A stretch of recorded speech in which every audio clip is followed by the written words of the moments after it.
welcome to my channel. I am Stephanie. This is the Let Me Introduce You series.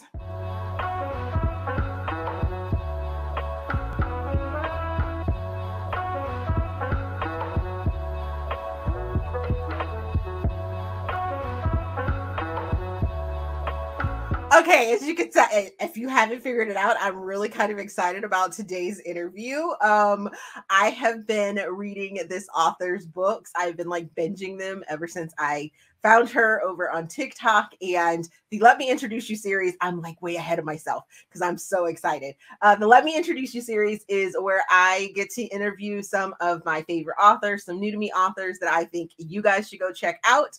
And this happens to be one of them. So let me just get my excitement out of the way and introduce you guys to someone. Hello. Hey, Trilina, what's up? Please introduce yourself to I am Trilina Pucci. Everyone.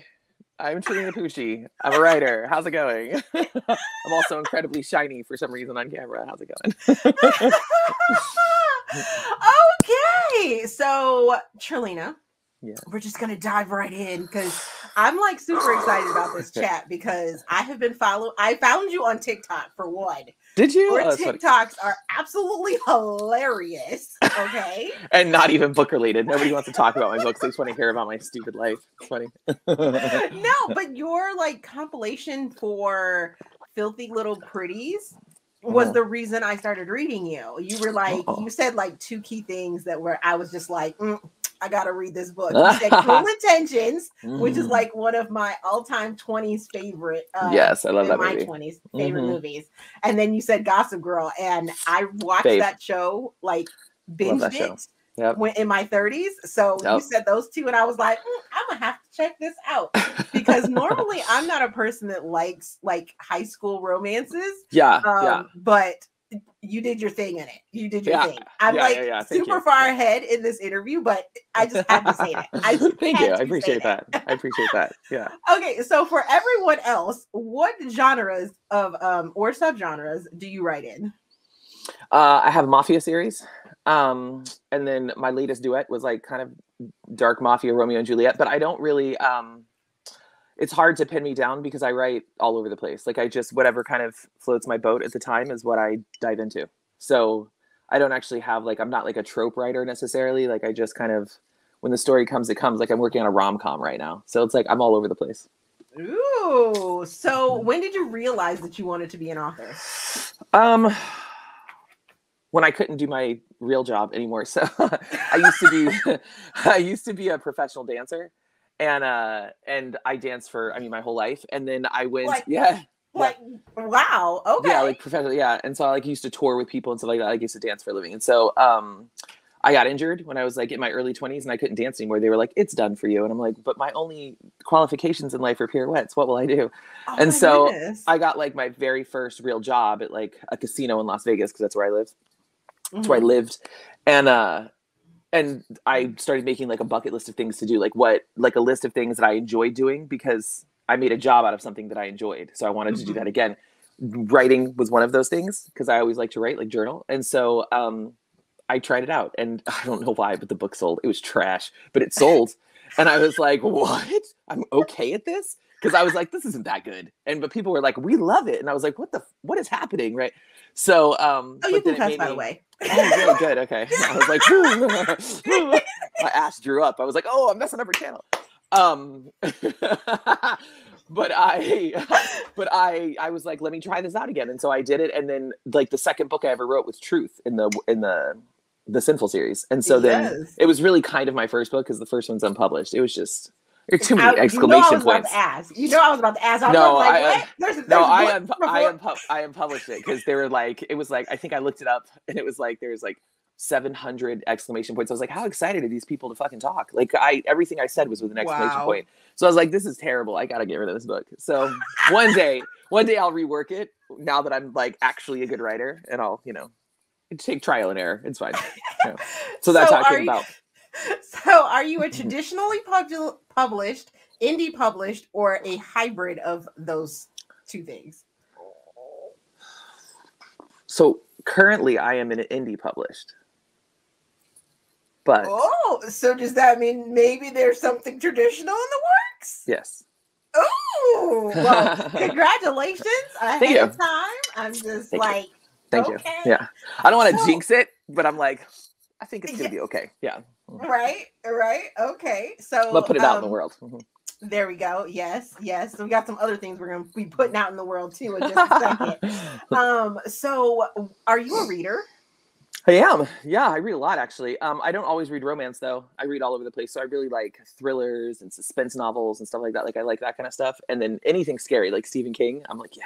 Like I love to put the book. Like I love to close the book and then make my husband go turn off the light because I'm like, I'm not getting up. Something's gonna get me. Like I can't. but I love to be scared. But I do read romance. Like I'd say like for every 2 outside of romance books I read a romance book. But I'm just really picky about the romance that I read. I think everybody is, but I don't have like a trope or a genre that I stick to. I read all over the place. If it sounds good, I read it. I don't always read the synopsis. Sometimes if it just looks good, I'll read it.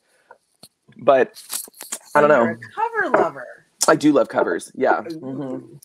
So I do does love that covers. play into how your covers are made? No, actually it's, and I think that I'm opposite of what I wish it did. Honestly, it would just be all guys with abs. Cause I love those covers. I'm like, yeah, that's fucking hot. I'm here for those. I love those, but I also love it when it's like, I love those covers that like are insanely seductive, but it's like pomegranates and you're like, it just gives you a vibe. Do you know what I mean? And you're like, what is that about? That feels dirty. You know, like I love covers like that. I get drawn in really easily to covers like that. Because it just feels like there's going to be a vibe to the book that I'm not, you know, I'm like, what is this? But it looks dirty. It's a pomegranate. But my covers I'm very, very picky about my covers because I like them to not only be commercial so that people want to click on them, but I feel like a cover is supposed to really give you, like, when you look at it, it should truly speak to the vibe of each book. And it has to be like you want to look at it and it's like it's an aesthetic. And so when I did like Filthy's cover, it has that 90s grainy kind of like, and I wrote those books to have like that 90s kind of feel, like it feels like a throwback almost. And so I wanted it to be like that. So they have to have that kind of aesthetic. Like just like Heaven and Sending Like Hell, like those 2 books together. Right. Like, yeah. Because those are the ones with the flames on it, right? Yeah, and it's just like, ha ha ha. Yeah. And we're about to go into the pits of hell. Yes, you are. And it's but every book has its own kind of aesthetic. The only ones that kind of don't that I did, and I learned that after I did my Mafia series, because those covers, they're just, I don't want to like down but they're just kind of generic because I made them for market. Like I was like, well, these are what Mafia covers look like. And now when I look at it, I'm like, those could be so different. So they'll get an update soon. I was just about to ask. So are we going to do some cover changes? And those will get more. Because I think there's more of those to come out too. Like I have to write more of them. Yes, I knew it. Everybody, they love that series so much. I tried to let it die. I was like, I'm over this. And people were like, no, what? No, go. Yeah, I was like, I'm done. But oh my they goodness. want so much more of it. So I'm like, all right, fine. So I'm going to write more for it. I'm going to end it. And then I'll be like, go away now. You're happy now. Stop it. Never. Yeah, I don't so like So in the Sinful series, did you purposely go kind of twisty dark to like the super darkness of Depraved? Because I didn't really feel like Truth was super dark, and then we got a little darkness in Worship, and then Depraved was just like, what? Yeah, they ombre into dark. Yeah. You know what's funny is that because like I said, I don't write a lot of tropes, so these books are funny to me because I categorize them as Mafia, but I don't really feel like they fit into any real category. Like they don't fit into contemporary. They don't fit into Mafia really. I mean, Depraved does more, but like, because when I think of Mafia, I think when most people write Mafia, and I love Mafia, by the way, when I read it, but like when most people write Mafia, they write about the Mafia. Like it's all of the dark natures of the Mafia and the crime and all that kind of stuff. And when I wrote about Mafia, I actually just thought about the men. So these are men that happen to be in the Mafia, but these are stories about their lives. And maybe it's because I come from Vegas. It was more family related. Well, yeah, and I think maybe because I come from Vegas, like I've met a couple mobsters in my day, and they don't feel like the Goodfellas guys. Like they talk about stuff like, you know, oh, did you see the Costco's carrying these blah blah blah? Like they're like very normal people. You know what I mean? Even though like I would not want to be in a dark alley with them, but still. So when I thought about the Mafia, that's how I thought of them, is like just these guys that happen to do bad things, but this is a story about how they fell in love with this girl. And so like there's Sunday dinners and there's funny parts of where like they're joking around, and then in the next scene something really like in truth, he seems like a totally normal guy and you fall in love with him. He's amazing for their like one night stand or whatever. He's amazing. And then all of a sudden when they're in bed together, though, he hears a noise and he pulls out a gun like from nowhere. And you're like, wait, what? Yep. Who are you? Right? Definitely. You're a killer. What? Like, you don't know. And so it comes out of nowhere kind of like, and that's how I envisioned them. So each brother was different and each one of their stories was different. And not everybody has the same, and it felt normal for Depraved to be the darkest because Dante actually runs their family. Right. Like he's the head of the family. So that one was going to be dark, but the others aren't like that. You know what I mean? So I don't really know where they feel like I have to put them in the mafia category so people understand but it's not, for me, they're just like, these are stories about these guys. They're kind of in the mob, but it's just about the guys, Yeah. Because I don't think when I categorize them, I don't think I put it as mafia. I put it like, I think Depraved I put as mafia, but I don't think the other two, I think I put the other two as maybe just dark romance and kind of talked about the twists and turns and things like that, but didn't necessarily make them mafia. But it's hard because when you go on Amazon, you have to pick the category, and because it's in a series, I can't deviate from that. So they all get lumped in together because it's a series, and so it's kind of frustrating because you can't really. I don't want to split them up, right? Because it would be weird to read Depraved and not know about his brothers, and you're like, wait, shouldn't this be together somehow? So they kind of box you in a little bit. But I would just call them, just romantic stories about some anti-heroes, like bad guys that do things for a good reason. Yeah. So do you find yourself falling more in the writing anti-heroes than just those bubblegum sweet heroes? I mean, I think that because even your filthy guys are pretty anti-hero-ish. I love those guys. Yeah.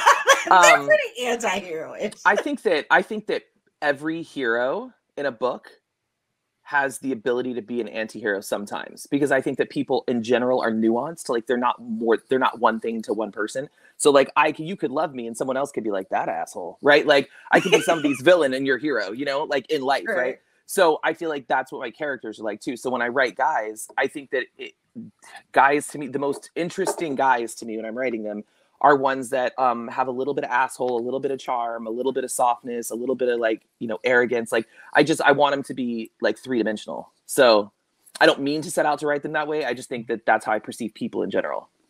Ooh, I love it. So next question on the tap. Where do you find your inspiration?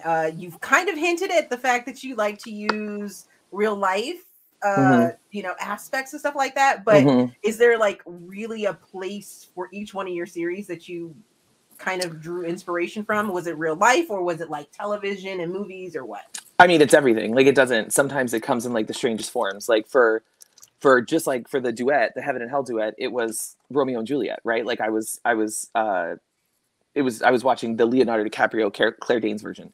Love it. And I love it, right? And I was like, God, I love this. And I remember watching it when I was younger, and I love Claire Danes from like My So-Called Life. And I was like, I love this movie. And I was just vegging out watching it, and I just kept thinking to myself, like, gosh, I hate that they die. Like, how it's a tragedy, right? But I was like, what would happen if they? And I ask myself questions like that a lot. Like, what would happen if they lived? Like, what would happen after? And so I was just kind of daydreaming about that one day, and I was like, I'm gonna write that. And then I just did, right? But everywhere else, I sometimes like the things come in the strangest forms. Like, I listen to people a lot. Like, so I'm extroverted, but when I'm in public and I'm in anywhere, I find myself, I'm quiet a lot because I listen a lot. So I pay attention to things that other people don't. Like the other day, the book that I'm working on currently actually came from this girl. I saw this couple at Starbucks.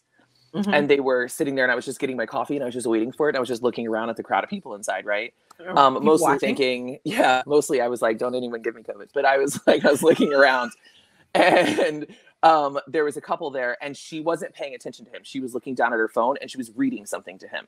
But the way that he was looking at her when he didn't think she noticed was incredible. And I was like, and I looked at their face, like they're not married. They were sitting next to each other. Like maybe they were new to know each other. And I kept thinking, you have no idea that this boy's been in love with you forever. Like, And I just kept, and she had no clue. Like, she was just like, da, da, da, da, da, and then she looked up like, you know what I mean? And like, she looked back down and he was just like she hung the moon and the stars. And I was like, wow. And I just soaked that moment. I stared at them for like a good 10 minutes until they called my name incorrectly at the barista. And I was like, thank you. And I got my coffee and I left. And I was like, and it just kept like running around in my head over and over again. And that's the new book that I'm working on. Nice. That's it. Yeah. Nice. So do I say your name right? Trilina? Yeah. Okay. Yeah. I'm so used to people calling me so many things that I'll pretty much answer to anything. It doesn't matter. Like, someone's like Trilina Pucci, and I'm like, that's whatever. No, because another author friend of mine, I started saying her name one way, and that is just like been the standard, I guess, for like years. So I'm like, okay. And like in the beginning, I didn't say her name correct. I couldn't pronounce it, so it was really weird. But yeah, I just kind of picked up on yours. I was like, I'm gonna sound it out, and this is how it's gonna be. No, you totally do right. It's great. It's great.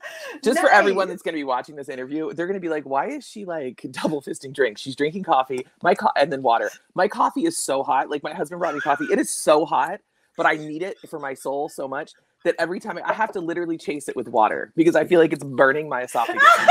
So now everybody knows. So,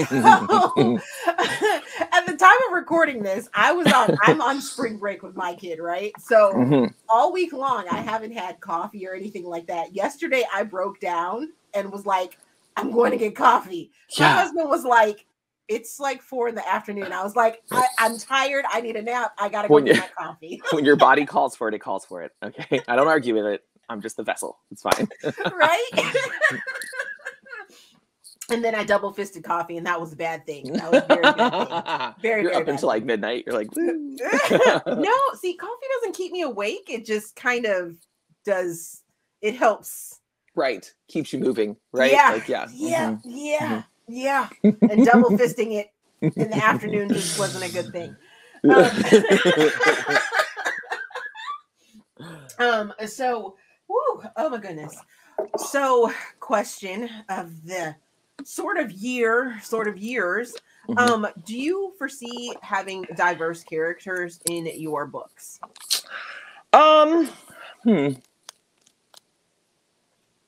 So it's funny that you asked that because I initially, when I wrote Worship, Gretchen was Black. And I liked it. And then here was my struggle, right? Is that I like her that way. And I actually describe her as being like light-skinned kind of.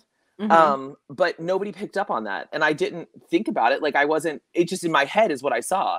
And, but it wasn't the focus of the story. So I was just like, like kind of went through the story. And then when people were putting up their art, I was like, oh, nobody saw that the way I did. Well, I'm a bad writer. Like, clearly nobody picked up on the fact that she was like biracial or something. I typically, like, if I'm going to write but like a character of color, I usually do them biracial because I'm biracial. So then I try to like, it's like my own experience. So I want to put out my own experience into the world. Right. Yeah. I'm Black and Spanish. So, I'm sorry. I know. It's like, I know, right? It's like, how, what, when, where, how, why. I don't know. See, my goodness. My mom is Spanish and my dad is Black. So, you didn't know. Nobody ever knows. But I didn't know. Like I hide it. Now, but obviously, I don't tell you. It's just not noticeable. No, I mean, but now that you look at me, you're like, yes. One of us. Yes, I am.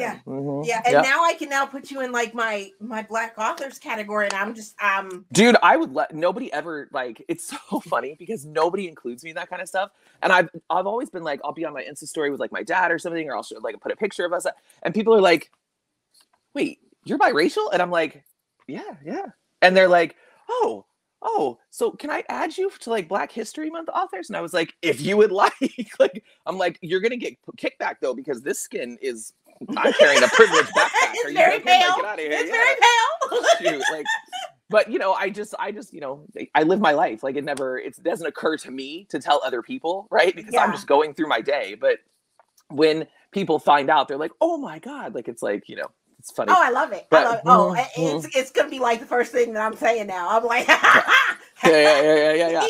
I mean, when my friend, when other Black people find out that I'm Black, they're like, I knew it. Like, and then now that I'm looking at you, I'm like, I knew there was I have mixed features a lot. Yeah, I knew there is something. I get that. I get that a lot. They're like, what are you? Like, you have something. You have Blackie, right? And I'm like, of course I do. Yeah.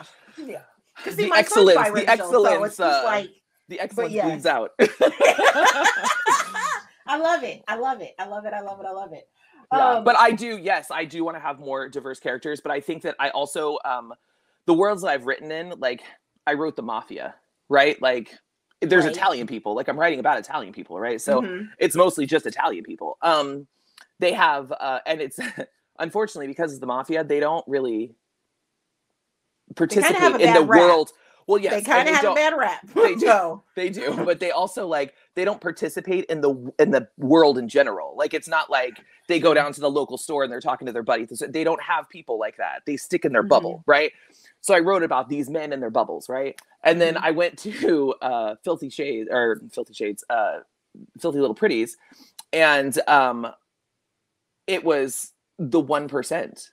So I was sitting there and I was like, okay, there aren't any people of color in these schools. Like, that's the reality. That's how elitist and gross it is, right? But at the same time, I'm like, I want to have something, right? So I was like, how would I get a person in there that's more diverse? So I added Kai. And he's a big diverse ad because he came biracial and bisexual, right? So I was like, this is amazing. Like, I loved the kind of mixing of those worlds, and I took some fictional liberties. I like to keep them kind of realistic to their worlds, but at the same time, if I was writing a story like the story that I'm writing now, these people aren't in the 1%. They're just like, people, and the world is very diverse. And like, when I went to like Just Like Heaven, I put in her friend Aubrey is like Japanese and Brazilian. And it was actually, I saw this model that was the most beautiful woman I've ever seen in my life. And it was like an article about her in some random like fashion magazine. And she said that she was Japanese and Brazilian descent. And I was like, I want that, like, in this book. I want her to look like that, So she was kind of like my muse for Aubrey. And so I put that in, and, everybody else is white because it's still that world, right? But the new book, as I branch out into like new books, and I'm not writing in these kind of niche worlds that I want to, not to say that people can. I mean, look at Bridgerton, right? Like, she went back into like back in the day, that none of that is, but it's a fictional liberty that she could take. And at the time, I think when I was a new writer, I kept thinking very like micro about it. Like, I need it to be realistic. Cause people yell a lot about like, if it's not realistic. And so like, if you're writing something contemporary. And so I was very like, maybe not nervous to write diverse characters, but more just like focused on like the micro of like, make this realistic. These are all Italian people because they're in the mob, and make this realistic. Like, you're in the middle of Manhattan in the 1%. Okay, make this real. Like, so I was trying to do that. But in the new books, I've branched out into a lot of diversity actually. Because I want the world that I see is different from the world other people see. And it's kind of nice that way. Like, my dinner table looks a lot different because of my biracialness. Like, the world that I surround myself with is very diverse. So I write it the way I see it now. Nice. So are you a pantser or a plotter? I'm a pantser. It's terrible. I don't recommend it to anyone at all. Yeah. So being that, how are you ahead on your projects, or would you say you're behind on them? I think that, and I'm forever behind on them. Are you joking?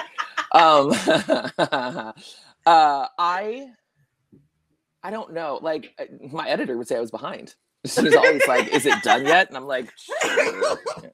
But I don't know. Like, I'm probably, some days I'm ahead, some days I'm behind. I don't plan it out. Like, listen, don't write like me, kids. Okay.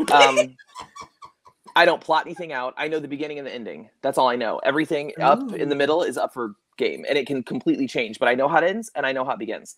And that's all I know. And then I just start typing. And some days I'm a monster and I write so many words. And then 2 weeks go by and I don't do anything but watch Netflix. I don't have any kind of like, when I tell you that my life is not set by a watch, it's the most stress-free existence. I'm not gonna lie, but like, I am very easy about, if I write 10 books in a year, amazing. If I write one, okay. Like, I don't care.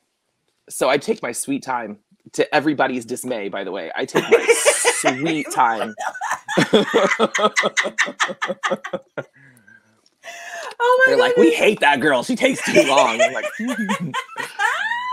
I mean, the editor is like, look, I'm booking 6 months in advance. Like, do you want to make your, hold your place? And I was like, no, when I finish it, I'll just come to you. It's fine. And she's like, you don't want to just make sure you get it done by May? I'm like, no, it could be done by November. What are you talking about? Yeah. I just take my sweet time because I'm really arrogant about the creation process. Like, you need space to breathe and nurture and fail and succeed. You need all this room to have these characters and this book be exactly what it wants to be. And once I'm done with it, then it's done. Like, I'm like, oh, rest in peace. I don't know you guys anymore. Like, I don't buy. I like erase the story from my body. Oh my goodness. Yeah, sometimes I will reread stuff. Like, somebody will send me something, I'll put up a quote, and I'm like, did that happen? I don't even remember like moments in the book. And I'm like, oh my God, I didn't remember that I even did that. Yeah. Like, wow. you read Worship. Like, somebody was talking about the gifts that they give each other back and forth. How like he sends her like mustaches or something. And I was like, what? I didn't even remember it. Oh wow. And they were like, that's my favorite part. And I was like, I'm sorry, I don't remember it. But yeah, I just like exercise it from my body. Like, I don't want to know that story anymore. I can't live here anymore. Mm-hmm. Yeah, so it's really shitty when you're writing a series, because then you're like, fuck, I gotta remember it. Yeah. What happened in that one? Oh, yeah. That doesn't connect. I had to go back and read Filthy a whole bunch when I wrote Vicious, because I had to remember the timeline and like what was happening. And ooh, yeah. That's hard. Oh, wow. Yeah. So you're more, obviously, your characters speak to you. Yeah. Versus you writing, you just let them speak through you. Is that correct? Yeah, for sure. They have the run of the fingers. Yeah, for sure. Because like, I will be typing and I'm like typing one thing and I'm like, that's not supposed to happen. Fuck. I'm like, what are you guys doing to me? Like, I get so mad. But it's like, the story's what it is. Like, I'm just telling it. It's not, and I see it so vividly and I feel it so like viscerally in my body. And I sometimes like, I'll just be weeping while I'm writing because I can feel every emotion that they're feeling. And so if I write a scene where, like, especially with a hero, like if he's angry and he wants to beat somebody's ass, don't call me in the middle of that scene to dinner, because I'm down there and the kids are like, I don't like broccoli. I'm like, eat your motherfucking broccoli. Like, I like, it's like in my body. You know what I mean? Like, I'm a monster. Like, it's like I method write. And so I have to like hide away. And then after I get done for the day, I have to just like, I lay on my floor, just like stare at the scene, I listen to music. Like, I try to like disconnect. Yeah. It's weird. I'm a weirdo. Yeah. Wow. I could just imagine, because there's this one scene where Dante like loses it in Depraved. And if you're saying you're that way, I could just that scene was like intense. So I can just imagine. My husband is a big guy, but he's like a gentle giant, right? And when I was writing Dante, he would be like, can you stop talking to me like a mob boss? Like, because he's like, you're hurting my feelings. Like, it was really... I'm sorry, babe. I'm sorry. Like, I was so rough when I was writing that, because I was just a monster. Like, I was just like, rah, all the time. When I was writing Calder, forget it. Like, I would just get like so nutty sometimes. Like, I have to be careful. Like, I just have to, it is what it is though. And I'm really, like I said, I'm very protective over the process of creation. And that's my process. And that's what helps me be the most proud of what I'm writing and feel like I put something into the world that, is meant to enhance it, right? Like, I want people to read my book, and even if it's just for an afternoon, they are happy. Maybe their lives are perfect, but just for an afternoon, I need them even happier than perfect. That's important. It's an important thing to do. Creativity is important. So I'm very protective over that process. So I keep it, but everyone knows, like, oh, mommy's writing today. Leave her be. Yeah. So on a writing day, what are some items that you just have to have? Gum. I have gum at my desk. I have stacks and stacks of gum, because for whatever reason, even since dance, chewing helps me think. So I just chew it like a cow. Like it's a terrible sound. It's gross. And I just smack on it the whole time. And my jaw gets sore because I'm just smacking all day for like 8-9 hours.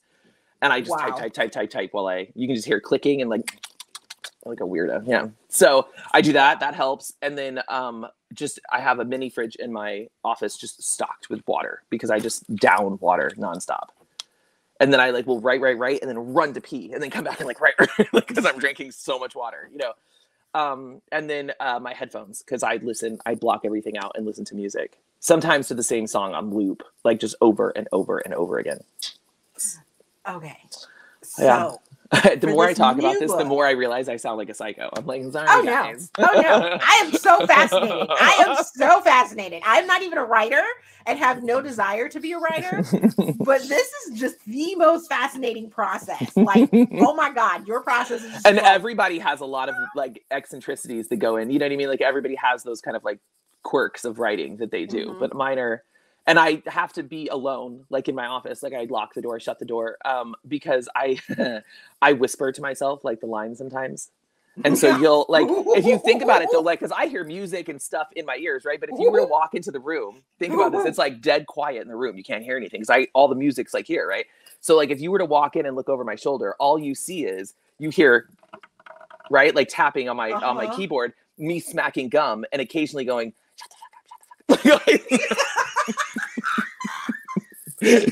Or like, put that down. No, I won't. You don't talk to me that way. We need a hold here. Yeah.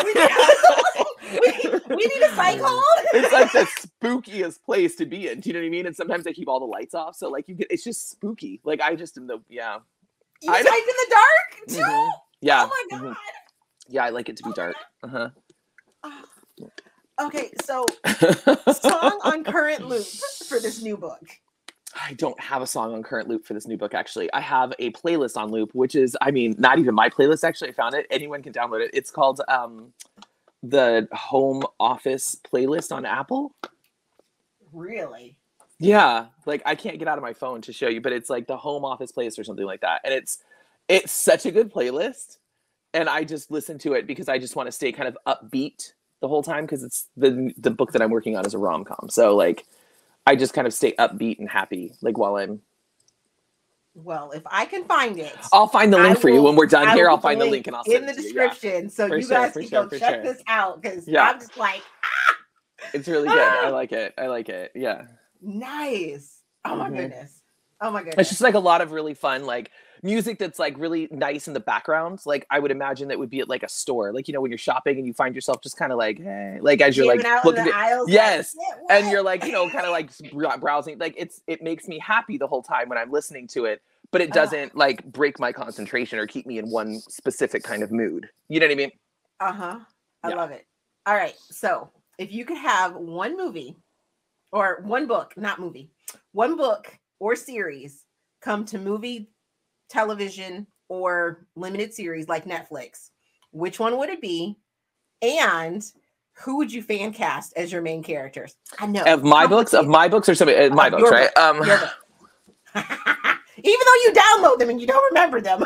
I know, right? Seriously. We're gonna ask this difficult question. I do have favorite characters though that like I keep with me forever, but like, yeah. If it was a movie, I would want it to be the Heaven or Hell duet, for sure. Okay. Because I mean, that's to try and rival with that Leonardo DiCaprio, Claire. Yeah, well, because it's like, you know, they don't die, right? And it's such a different take on Romeo and Juliet. You know what I mean? So who would you fan cast it? I'm trying to think right now. I would fan cast. Maybe Charlie Hunnam for Calder, because he's like blonde and looks Irishy, and you know, he's so hot. That's my husband. Like Jax Teller kind of feel, yeah. And then love him. For the girl, oh, I don't know. I gotta think of like a good redhead. Because she's younger, so I'm trying to think of like younger actors. Emma Stone? She does good redhead. She does. She's not like demure enough. She's got the humor, but she's not demure enough. You know what I mean? I want to say like old school 90s Claire Danes. You know what I mean? Like that's kind of like where my head was when I was thinking of these characters, you know? Like, okay. But But yeah, I don't know. I didn't think about her too much. That shows you where my head's at. I'm a whore. Yeah. Like, I'm only thinking about the guy. If I had to do like a Netflix show, though, I think I would do the Filthy series, like the Hillcrest series, like Filthy, because my favorite character is Caroline, hands down. I love Caroline so much. Like, she's my favorite. And Gray is everything. She's a little asshole. I'm sorry. I know. That's why she's my favorite. She's so mean. But you know what? People always are like, she's not even redeemable to me. And I'm like, everyone likes a good villain, right? And she plays a great villain. But I always say to them, I'm like, you know what, though? Caroline's the only character in that series that never lies. Everything she says is true. People just don't like to hear the truth.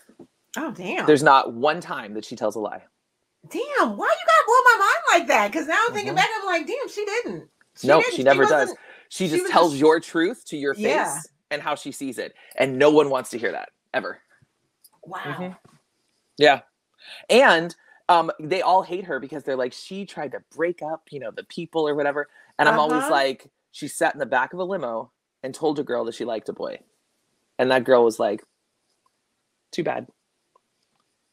Every single one of those characters in the book is a villain at some time or another. And I did it on purpose. I made every single one of them a bad guy.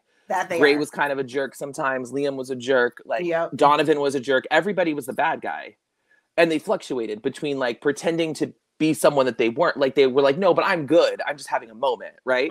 Caroline was like, this is just who I am. She's the only most authentic one out of all of those characters. And she got the most bad rap. Oh, so that's why she's my favorite character. Yeah. If I had to pick someone to be on my team, to tell me the truth, to have my back ride or die, it would be CarolineWhitmore, for sure. Damn it! But that's the show that I would have, because it was saucier than Gossip Girl. I mean, those were musings, but I didn't use like anything from it's not the same kind of, Right. It was how the vibe, I loved the vibe of Gossip Girl, like the campiness and the over the top drama and the beautiful like outfits, like wearing a Chanel outfit to brunch was like at 16, like, what are you doing? Right. I loved the campiness of that. And so I put that in the book. Yeah. But like their storylines I felt the like storyline of Cruel Intentions. With that campiness of Gossip right. Girl, And for me, it was Sebastian from Cruel Intentions. It was that feel of people that do really bad things, but can also be somebody's hero. Like that was my idea, is that you have these people that are, oh my gosh, my child is like just message after message. Mom. Nope, I'm not your mother today. I don't know what you're talking about. But it was the idea that like you could have these people that did really terrible things, but also be somebody's hero, right? Like like Sebastian to the Reese Witherspoon character, like the whole deal. And so I loved that like idea of it. And so I wanted to incorporate those two things, like the campiness and then that idea of that, because to a lot of people, Gray is a terrible individual, right? Like he's not exactly a nice guy to the world. He burned a tree, man. Yeah, he burned a tree. And he doesn't even care, right? Like he doesn't care. He's like, whatever, right? He's gonna set this tree on fire. A whole tree. And he's not, and the way he talks about like other girls, or the way he talks about other people, like the way he talks to the principal. Like my favorite line in that entire book is the guy's looking around for something and he's like, are you looking for your pride? It's not behind the stapler. Like it's the best, because that's who he is. Like he's such an asshole. But like I love that kind of character, right? And so I wanted to marry those two. So that would be the show that I would want to do, and I would want to have it like run over and over and like really bleed out their drama. Maybe break up Donovan and Gray, get them back to like I would want to bleed it out. Yeah. That would be like a good teen, like grown up. Because I mean, the median age for Gossip Girl was 42. That was how old people were that were watching it. Like that was the median age. Those aren't teen shows. Do you know what I mean? Which always kills me, because when people on, you see this a lot on TikTok, people are always like, I don't like high school. Why do you want to read a high school book? You're a grown woman. And I'm like, why do you watch, Riverdale? You're a grown woman. Like it's the same, like we watch the shows, but we have the weirdness when we're talking about it, like in a book, like it's weird for the book, but Gossip Girl they were books before it was a show. Yeah. Those are a whole line of books. And the last part of her books are actually probably dirtier than my book. Really? Yeah, she got in a lot of trouble. Like the last two Gossip Girl books, she got tagged because they were YA. They're for like actual like YA. Right. They were but it was sex, drugs, and rock and roll the last few of those books. Wow. Just like the show. Then they should have been in college, because that's sort of where the show ended. Yeah, but she was still marketing as YA books. Okay. Yeah. So you That can't makes sell a sense. 13-year-old an orgy. You know what I mean? Like bad form. Bad form. You know what I mean? You can put it on television, but you know you can't Yeah, put it exactly. You can't. Don't write it, but you can put it on TV. Because I've seen Riverdale. I know what they do. That took a turn after Luke Perry died. I was like, Dylan McKay, so sad. I'm so sad he died. we're aging. Yeah. I mean, I'm aging myself right now, but yeah.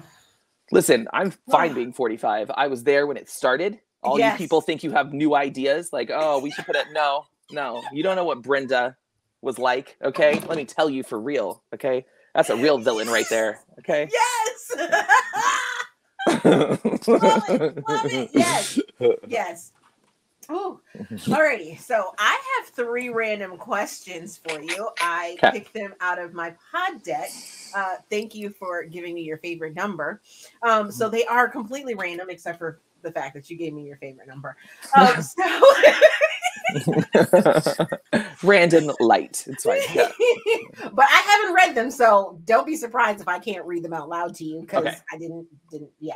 So, would you rather see one of your parents having an affair or see your spouse having an affair? Wow. My parents, I don't care if they have an affair. That's their business. Like, I don't want him to cheat on me, though. Yeah. Wow, I don't want my husband to cheat on me. But if if my dad cheated on my mom, I'd be like, that's bad luck for you. That's terrible. I'm so sorry.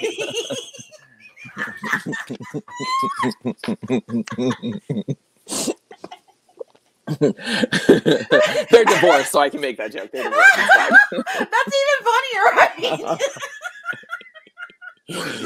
He's gonna kill me. Yeah. Ooh, oh my goodness. Okay. How much would someone have to pay you to eat a live spider? Oh, it's like that show when they used to like eat the stuff. Ugh. It would have to be. It would have to be a lot of money. Like we're talking like at least $200. No, just kidding. Like I'm a little bit broke, so like whatever. I'm just kidding. I mean, it would have to be like.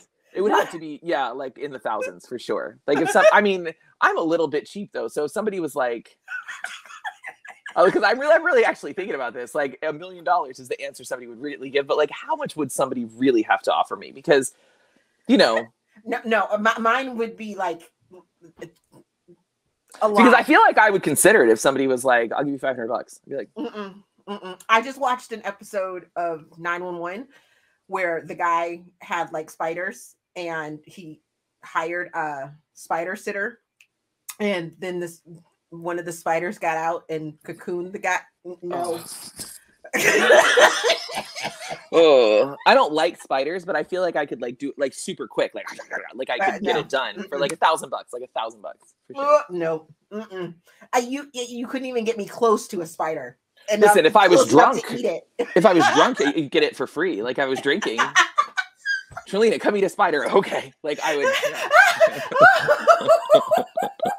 I have terrible ideas. I do terrible things.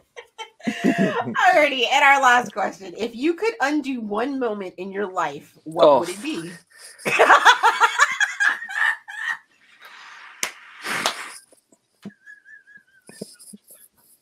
That's a terrible question because, every single person that's listening to this question, we've all done this. You're sitting in the shower and all of a sudden something hits you and you're like, oh, cringe inside of your body. Why did I do that?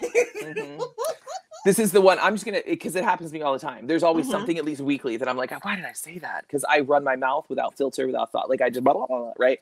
Okay.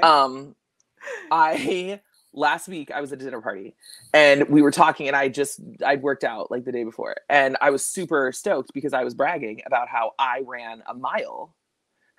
This makes me literally if I never see these people again, it's too soon. I was bragging how I ran a mile in like 6:40 and they were like, wow, that's really good. That is, I didn't run a fucking mile in 6:40. I ran a lap in 6:40. I was just too stupid to realize that the trainer had set the fucking thing to laps and not miles. And so when I looked down, I was like, I just ran the fastest mile. I am basically Usain Bolt. No, you're still fat and stupid. Like, what are you doing? But I sat at a dinner table And everyone was like, that seems like Olympic fast. And I was like, I'm just built like an athlete, guys. Like I was it makes me cringe. Like I just want out of my body. Like get me out. Like, I can't. I was dying. And I didn't realize it until the next day when I got on there and I was like, why does that say lap? And then I was like, oh my God. Like that is amazing.